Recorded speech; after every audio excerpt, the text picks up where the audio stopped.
ามแลตะเวนแดงลับดงตึกสูงใจลอยอยู่ในเมืองกรุงไปถึงทิวทุ่งท้องนา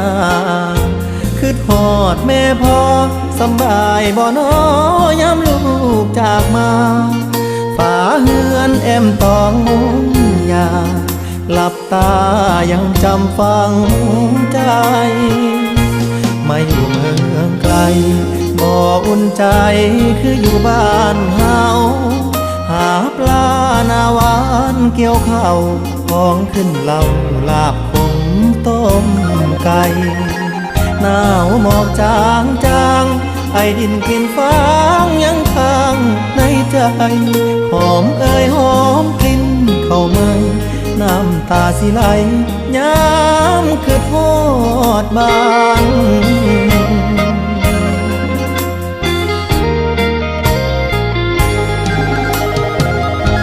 คือทอดเพื่อนสารป่านนี้เป็นจังใดน้อง